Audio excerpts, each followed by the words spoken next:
네, 이번에는 ICT 트렌드를 소개해드리는 ICT 월드 시간입니다. IT 칼럼니스트 이호훈 씨와 함께하겠습니다. 어서 오세요. 안녕하세요. 예, 오늘 어떤 이야기 해볼까요? 예, 오늘은 지난 2월 27일부터 3월 2일까지 스페인 바르셀로나에서 열렸던 MWC 2017에 대해서 한번 좀 정리를 해보는 시간을 가져볼까 합니다. 이번 MWC 2017에는 그 208개 국가에서 약 2,300여 개의 기업과 10만 8천여 명의 관람객들이 참관을 했고요.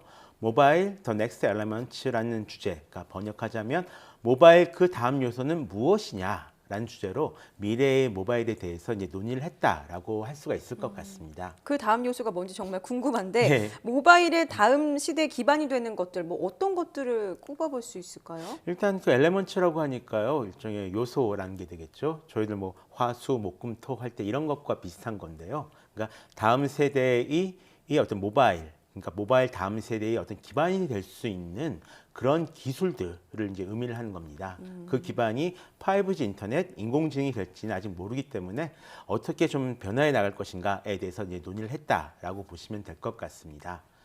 사실 이번 MWC 2017은 예년과는 굉장히 다르게요. 예. 어떤 눈길을 끌만한 요소가 별로 많지 않았던 것이 사실입니다. 일단 스마트폰 중심의 전시회에서 세계 스마트폰 산업의 양대 산맥인 애플과 삼성전자 제품을 볼 수가 없었습니다. 뭐 애플이야 원래 이런 행사에 참석하지 않지만 삼성은 갤럭시 S8의 발표를 뒤로 미뤘기 때문입니다.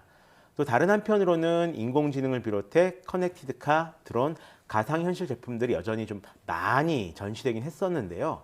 이것들이 모두 이미 경험을 했던 것들이기 때문에 조금 식상한 면도 있었습니다.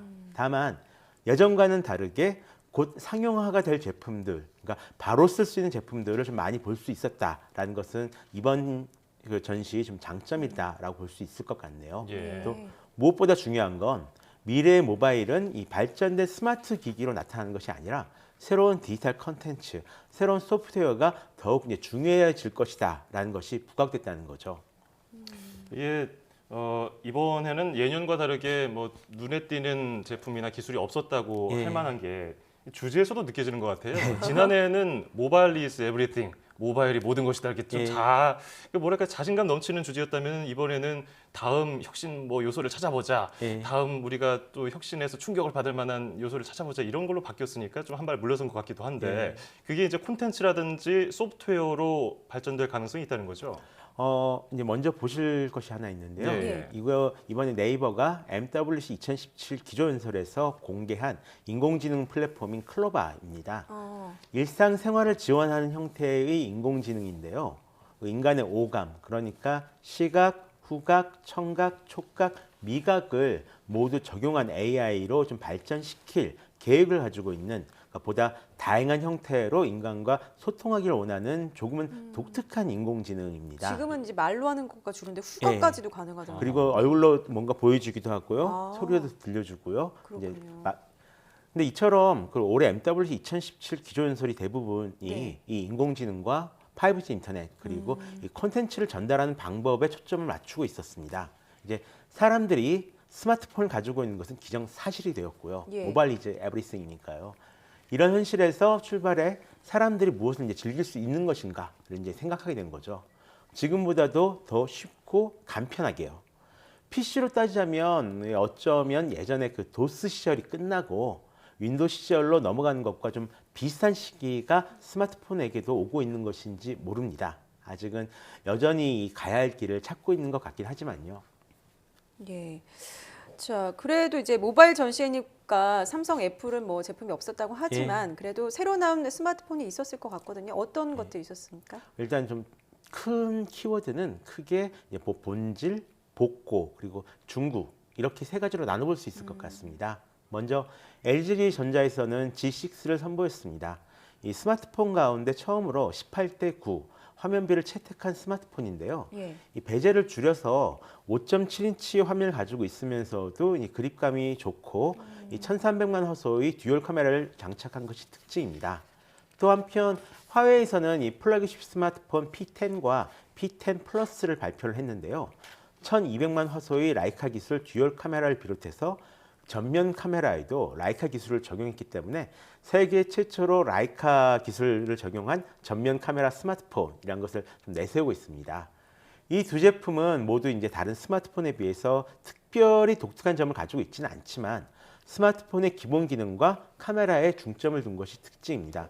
어떤 본질에 집중하고 있다라고 그렇게 볼 수가 있겠죠. 라이카 기술이 뭔가요? 카메라에 들어가요. 그 라이카라는 굉장히 유명한 카메라 회사가 있었습니다. 그래서 이 카메라 회사가 만드는 옛날 그 사진을 찍는 방법과 그리고 렌즈를 만드는 기술 이런 것들을 스마트폰에도 응용을 한 겁니다. 이 스마트폰의 한계를 좀 더 뛰어넘겠다는 의지로 보이는데 예. 뭐 본질은 알겠어요. 뭐 기본에 충실하자. 예. 근데 복고는 뭡니까? 이거 역행하는 거 아니에요? 그렇습니다. 역행입니다. 예. 노키아에서는 이번에 새롭게 피처폰을 내놨습니다. 어허. 피처폰이요? 2G 피처폰을 내놨는데요. 예. 예. 스마트폰 등장 이전에 세계에서 가장 유명한 폰 중 하나였던 1억 대가 넘게 팔린 폰이거든요. 노키아 3310을 새롭게 디자인한 제품인데요. 예. 요즘 세상에 스마트폰이 아닌 이 피처폰을 다시 만날 수 있을 줄은 저도 솔직히 예, 몰랐습니다. 그것도 MWC에서 그렇죠. 내세울 줄 몰랐어요. 예. 심지어 이 폰 같은 경우는 셀카를 위한 전면 카메라도 없습니다. 하지만 가격이 단돈 6만 원에 불과해요. 굉장히 싸죠. 예. 또 블랙베리 같은 경우는 여전히 키보드를 달고 있는 스마트폰인 블랙베리 키1을 소개를 했습니다. 이게 이름은 블랙베리지만 이제는 알카탈이라는 브랜드를 가지고 있는 중국의 TCL이라는 회사에서 만든 제품이 되었는데요. 이 제품들은 과거 화려했던 시절의 정체성을 앞세운 굉장히 복고적인 제품입니다. 하지만 이런 제품 찾는 사람들이 여전히 분명히 있는 만큼 그 틈새 시장을 좀 뚫으려는 전략이 하나로서 보고 있습니다. 뭔가 스마트폰에 요즘에는 모든 것들이 다 들어있어서 편리하긴 하지만 정말 예. 그냥 단순하게 문자하고 전화만 원하는 분들도 많고 그런 분들을 위한 정말 틈새 시장이 될 거란 예. 생각이 드는데요. 그리고 이제 중국 업체들의 기세도 그렇게 강했다고 하던데요. 어느 정도였습니까? 이제는 좀 일상적인 일이 되긴 했는데요. 네. 이번에 그 중국 스마트폰 업체 오포에서는 그 5배 줌이 되는 스마트폰 카메라 모듈을 공개를 했습니다. 그러니까 광학식 5배 줌. 그러니까 진짜 디카에서 쓰는 것 같은 줌 렌즈를 스마트폰 안에 장착할 수 있게 된 겁니다. 굉장히 멀리 있는 것도 이제 당겨서 할 수 있고. 5배 줌이니까 저쪽에 있는 것을 완전히 가깝게 당겨서 찍을 수가 있게 된 거죠. 근데 이처럼 최근 중국 IT 회사들은 이미 이 기술 레벨에서도 단순히 따라온 게 아니라 예. 산업을 선도할 위치에 조금씩 올라오고 있습니다. 어떤 20%의 최고를 이제 차지하지는 못하겠지만 나머지 80%를 다 차지할 수준은 이미 됐다라고 보셔도 될 것 같고요. 이미 카피 제품이나 어떤 싸구려 제품을 만드는 단계는 완전히 뛰어넘었다라고 보셔도 될 것 같습니다. 예. 근데 뭐 소문난 장치에 먹을 게 없다고 뭐 카메라 기술 높인 거 있고 뭐 과거 향수를 자극하는 제품만 나오고 뭐 굵직굵직한 제품은 없었던 것 같은데요. 네, 물론 이 삼성전자에서는 뭐 갤럭시 S8 대신에 신형 태블릿인 갤럭시 탭 S3랑 또 투인원 노트북인 이 갤럭시 노트북을 선보였습니다.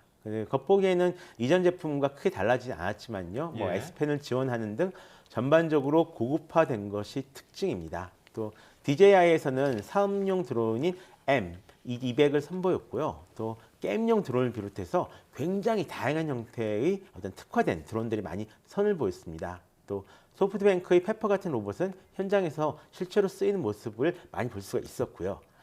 하지만 이 가상현실을 비롯해서 커넥티드카, 인공지능 같이 최근 각광을 받고 있는 최신 기술들은 모두 선보였음에도 불구하고 사람들의 마음을 움직일 만한 제품은 나오지 못한 것으로 보입니다. 굉장히 많이 아쉽죠. 네, 그렇군요. 모바일 다음 시대 기반이 될 거에 대해서 조금 더 고민을 해봐야 될 것 같습니다.